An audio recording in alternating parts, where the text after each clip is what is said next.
Damai sejahtera bagi kita semuanya, sahabat-sahabatku. Saat ini kita akan mempelajari tentang keluarga dan sekolah sebagai lembaga pendidikan. Dalam Kamus Besar Bahasa Indonesia, pendidikan didefinisikan sebagai proses perubahan sikap dan tata laku seseorang atau kelompok dalam usaha mendewasakan manusia melalui upaya pengajaran dan pelatihan, proses, cara, perbuatan mendidik. Menurut John Dewey, pendidikan adalah proses yang tanpa akhir. Pendidikan terdiri dari beberapa jenis, yaitu pendidikan formal, informal, dan non-formal. Pendidikan formal adalah segenap bentuk pendidikan atau pelatihan yang diberikan secara terorganisasi dan berjenjang, baik yang bersifat umum maupun khusus. Pendidikan informal adalah pendidikan atau pelatihan yang terdapat dalam keluarga dalam bentuk yang tidak terorganisir.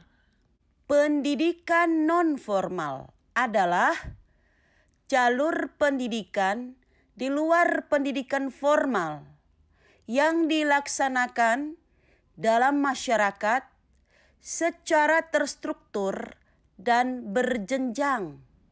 Pendidikan mempunyai tujuan yang mulia, yaitu untuk membina watak atau karakter yang luhur dan mampu membina komunikasi atau hubungan yang baik dengan sesama makhluk ciptaan Tuhan, serta dapat membina keahlian, keterampilan agar supaya manusia dapat mengembangkan potensi dirinya sehingga bebas dari ketergantungan dari sesuatu atau seseorang. Keluarga sebagai lingkungan pendidikan utama meletakkan dasar bagi proses pendidikan selanjutnya. Keluarga adalah wadah di mana anak dapat mengenal, mengembangkan, dan membentuk diri sebagai pribadi maupun dalam fungsi sosialnya. Sebab di dalam keluarga, anak mendapatkan pengalaman pertama dalam perkembangan pribadinya, kehidupan emosionalnya, dan pendidikan sosialnya. Keluarga sebagai wadah utama dalam pengembangan kepribadian bertanggung jawab memperhatikan dan memenuhi kebutuhan dalam perkembangan jiwa sesuai pertumbuhan usianya. Keluarga sebagai pengalaman kehidupan emosional bertanggung jawab memberikan suasana cinta kasih yang murni sehingga anak bertumbuh sebagai pribadi yang percaya diri dan menyayangi orang lain.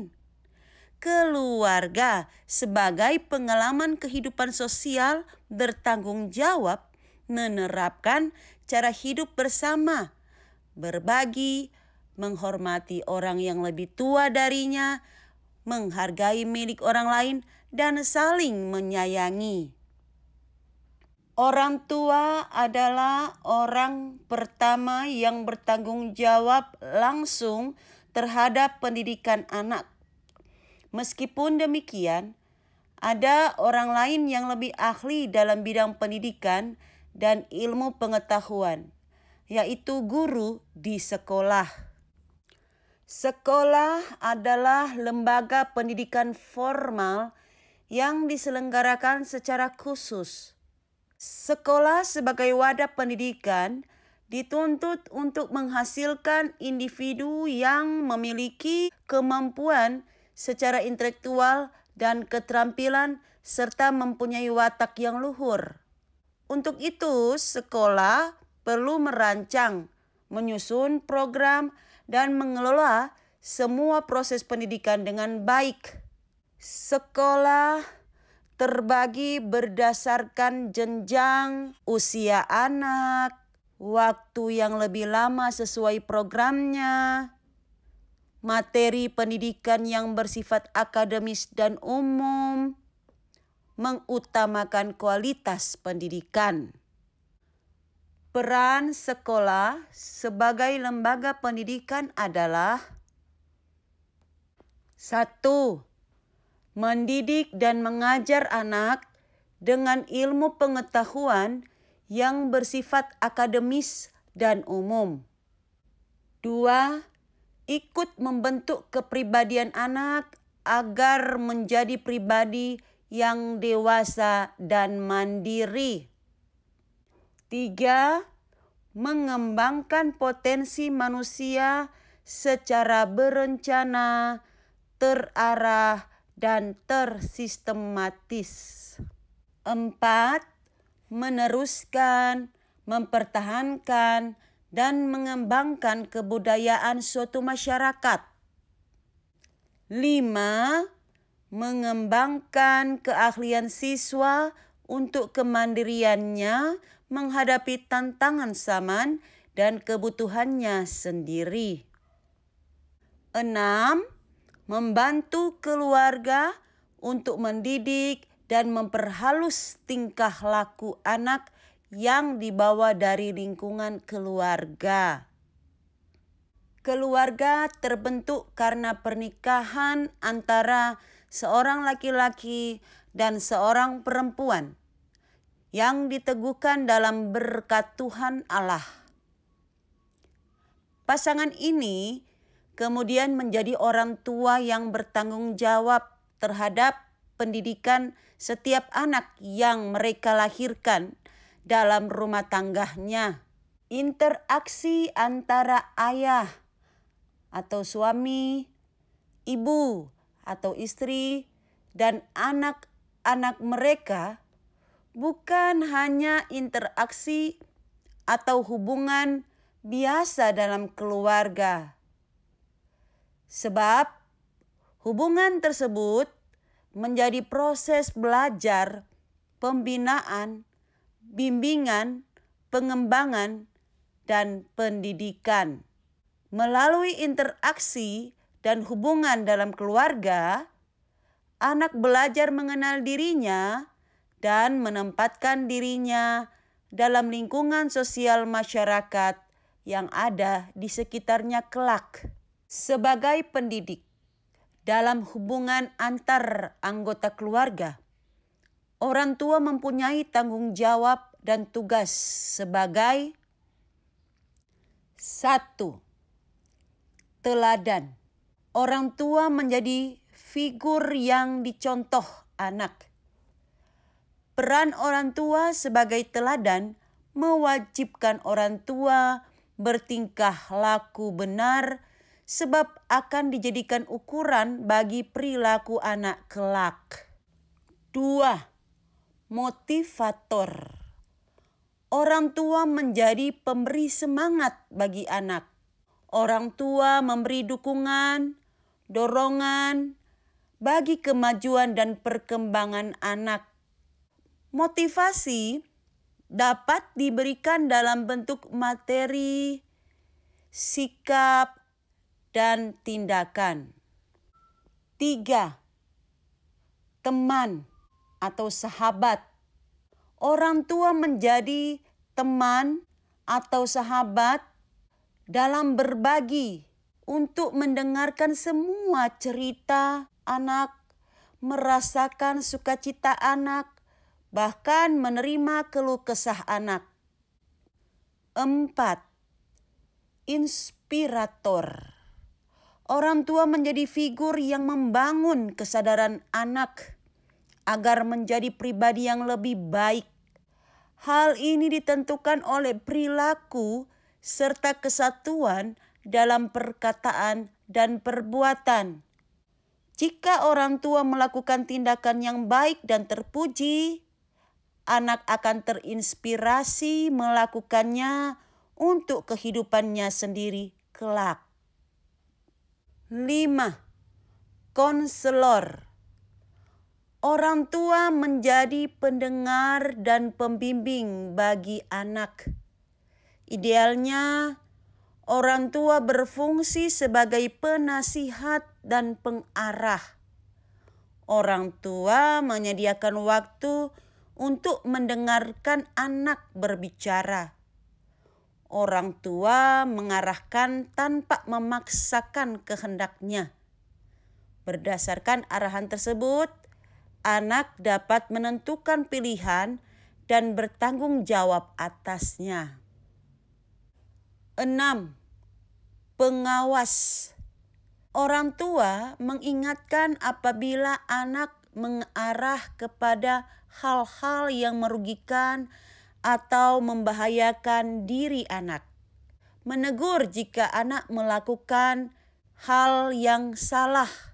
Memberikan sanksi yang telah ditetapkan bersama, tetapi memberikan juga pujian atas semua kemajuan, kejujuran, keteladanan, atau prestasi yang anak tunjukkan kepada orang tua. Dalam melaksanakan perannya sebagai pendidik dalam keluarga, orang tua mempunyai pola didik masing-masing. Ada 5 pola didik yang ditemukan dalam keluarga secara umum, yaitu 1. Pola didik memanjakan. Orang tua memberikan kasih sayang yang berlebihan kepada anak. Hal ini akan membuat anak bertumbuh menjadi anak yang egois dan kurang daya juang serta kurang menghormati orang tuanya. 2. Pola didik otoriter. Segala sesuatu ditentukan oleh orang tua. Anak tidak diberi kesempatan untuk belajar mengambil keputusan. Ia akan bertumbuh menjadi anak yang tidak bertanggung jawab dan sangat tergantung pada orang lain. 3. Pola didik membiarkan. Orang tua membiarkan anak menentukan apapun sesuai keinginannya. Anak yang dididik dalam pola seperti ini akan tumbuh menjadi anak yang sulit bekerja sama dengan orang lain, suka menentang dan mementingkan dirinya sendiri. 4. Pola didik protektif.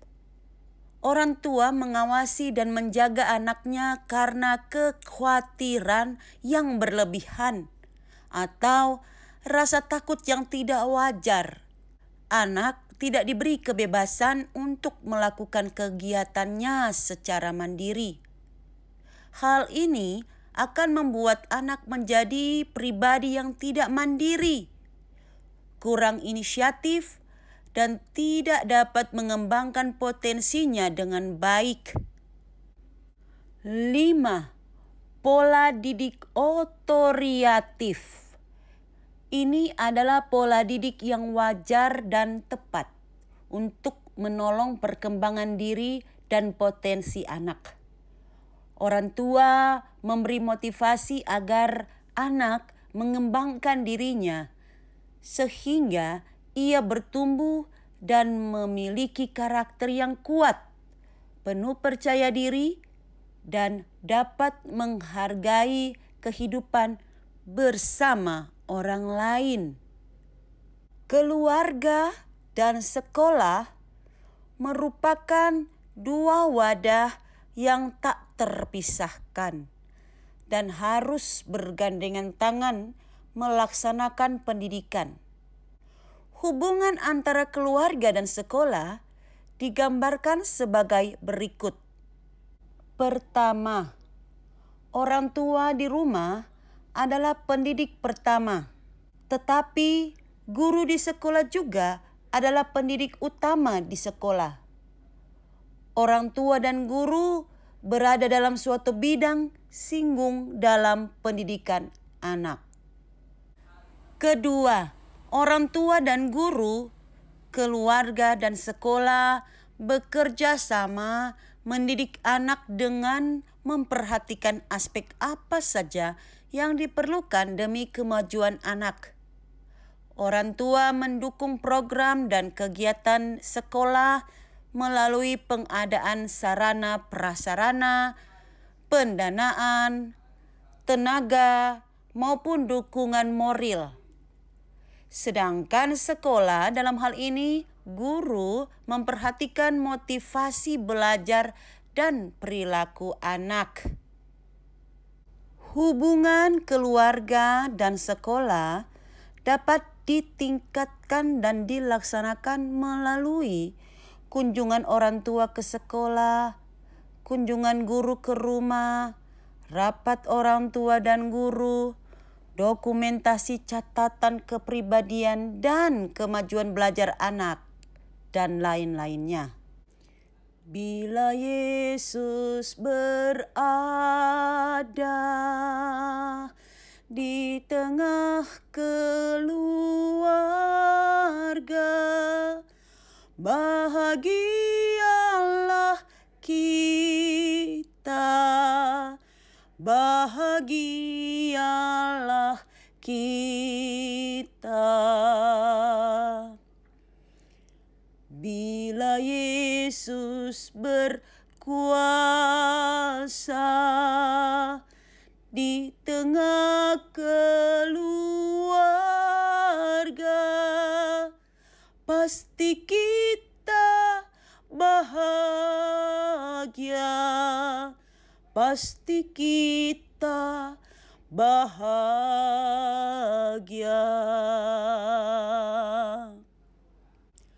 Pendidikan menurut Alkitab adalah upaya pengajaran yang menjadikan orang-orang Yahudi hidup kudus dan menerapkan ajaran agamanya dalam kehidupan sehari-hari. Pendidikan anak-anak laki-laki Yahudi sudah menjadi tradisi keagamaan Yahudi sejak zaman Musa.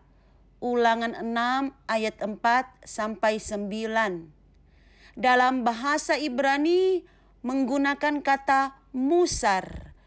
Pendidikan bersifat keagamaan dan susila. Di dalam Alkitab, hidup ini dianggap sebagai suatu didikan. Amsal 1 ayat 2, 7, 4 ayat 13. Di dalam Alkitab, pendidikan dalam arti sekolah, dalam bahasa Yunani skole, dimaksudkan adalah ruang belajar yang digunakan oleh Paulus. Kisah Para Rasul 19 ayat 9. Pada masa Yesus Kristus, sinagoge adalah salah satu tempat mengajar, sebab tujuan utama sinagoge adalah untuk pengajaran. Matius 4 ayat 23. Pada abad pertama Masehi, sinagoge memiliki 2 jenjang, yakni sekolah dasar, Bet Sefer, rumah kitab, dan sekolah lanjutannya, pendidikan yang tinggi, Bet Midrash, rumah penelitian. Pendidikan Yahudi diatur sebagai berikut. Pertama, pada usia 5 tahun, anak Yahudi mempelajari pelajaran dasar membaca kitab Taurat. Kedua, pada usia 10 tahun, anak Yahudi disebut Bet Mishnah, belajar Taurat dan menghafalkannya. Ketiga, pada usia 12 sampai 13 tahun, anak Yahudi disebut mitzvot, anak wajib menaati peraturan hukum Yahudi. Keempat, pada usia 13 tahun plus 1 hari, anak disebut bar mitzwa. Anak dianggap sebagai anak hukum Taurat. Kelima, pada usia 15 tahun, anak disebut halakot. Anak tersebut belajar untuk mengambil keputusan menjadi rabinik yang bersifat legal.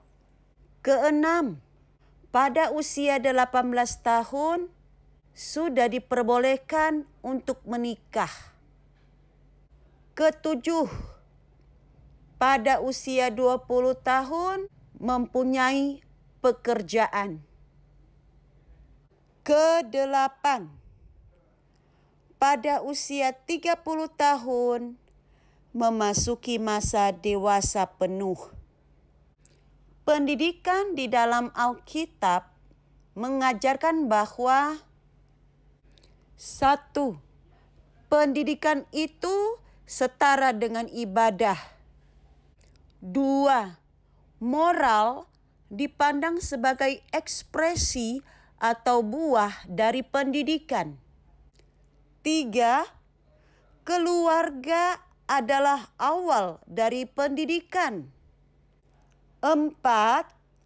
Pendidikan terhadap anak dilakukan secara teratur. 5. Pendidikan diberikan terbuka terhadap perkembangan dunia luar. 6.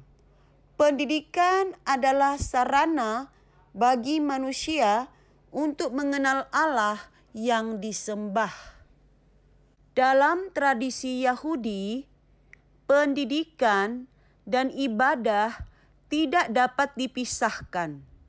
Keduanya sederajat dan sama pentingnya. Karena itu, pada zaman Yesus Kristus, guru sangat dihormati dalam masyarakat Yahudi. Guru dihormati sederajat dengan imam.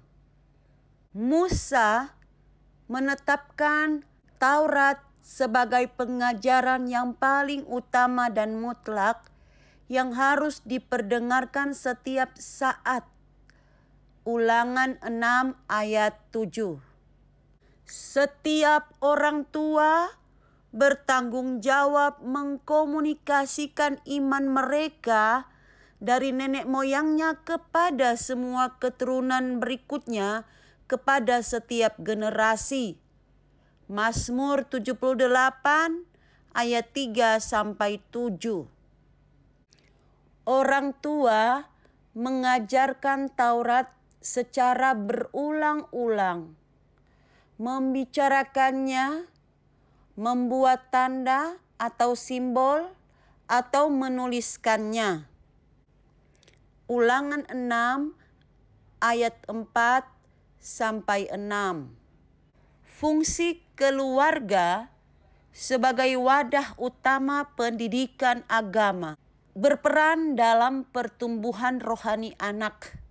Sejak kecil, anak diajarkan untuk berdoa, beribadah, mengikuti kegiatan gereja, mengikut sertakan dalam perayaan hari raya gereja, mengajarkannya membaca Alkitab, menghafal ayat tertentu, menyanyikan lagu pujian untuk Tuhan. Ulangan 6 ayat 6-9. Yang paling penting adalah orang tua mendidik anak takut akan Tuhan dan menanamkan iman melalui kehidupan sehari-hari. Amsal 1 ayat 7. Alkitab memberikan contoh orang tua yang berhasil mendidik anak. Seperti 1. Yosua mengambil keputusan memimpin seluruh keluarganya untuk menyembah Tuhan. Yosua 24 ayat 15. 2. Hana menyerahkan Samuel ke dalam asuhan Imam Eli sesuai dengan nasarnya kepada Tuhan.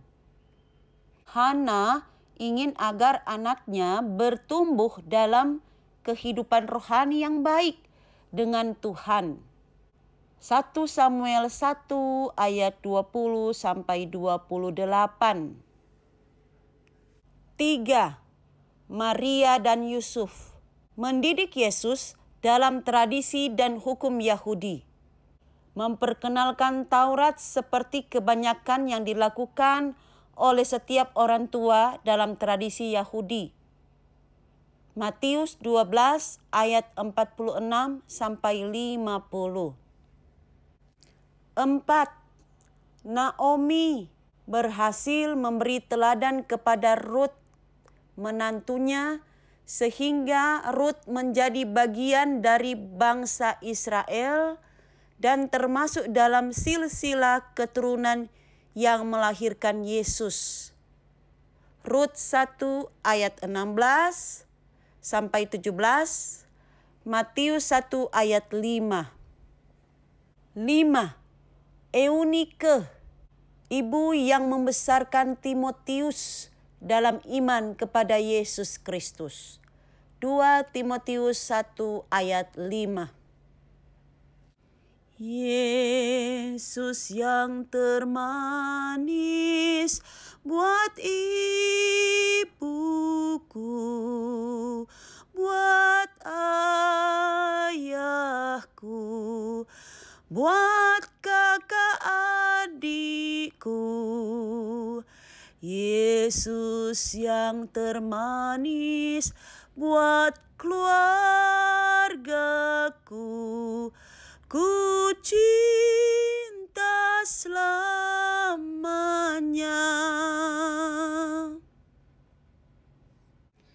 Yesus yang termanis buat jiwaku, buat guruku, buat teman sahabatku. Yesus yang termanis buat semuanya, ku cinta selamanya.